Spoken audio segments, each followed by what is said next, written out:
নমস্কাৰ সকলোকে মই আজি বনাই আছোঁ আপোনাৰ বেবি ফুড ডালিয়া বিটৰুট ডালিয়া খিচিৰি এইটো আপোনালোকেও নিজৰ বেবিক খুৱাব পাৰিব সিম্পল হয় প্ৰথমে কুকাৰ বহাই কুকাৰটো গৰম হোৱাৰ পিছত অকমান ঘিউ দি দিব ঘিউ দিয়াৰ পিছত মই ডালিয়াটো ধুই পিনে তিয়াই ৰাখিছিলোঁ অলপ দেৰিৰ কাৰণে তাৰ পিছত হেতু ডালিয়াটো আপুনি দি দিব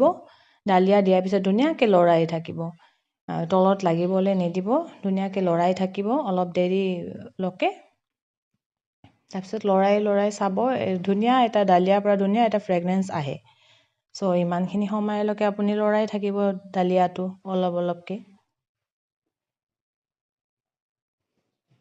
তাৰপিছত ডালিয়াটো যেতিয়া অলপ ধুনীয়া ফ্ৰেগনেন্স আহিব তাৰপিছত মই আধা টুকুৰ বিটৰুট গ্ৰেট কৰি থৈছিলোঁ হেতু বিটৰুটটো আপুনি তাতে দি পিনে আৰু বিটৰুট আৰু ডালিয়া অলপ দেৰিলৈকে ধুনীয়াকৈ লৰাই থাকিব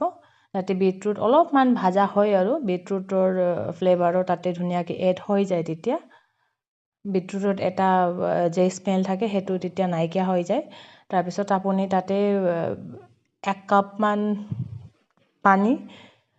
গৰম পানী তাতে অলপমান দি দিব মই গৰম পানীয়ে ব্যৱহাৰ কৰোঁ নৰ্মেল পানী দিলেও হ'ব তাৰপিছত আপুনি এনেকৈ ঢাকি পিনে 4টা হুইচেল আহাকলৈকে থৈ দিব 4টা বা 3টা দি দিব তাৰপিছত 4টা হুইচেলৰ পিছত মই খুলি চালোঁ চাওক ধুনীয়াকৈ মোৰ বিটৰুট ডালিয়াটো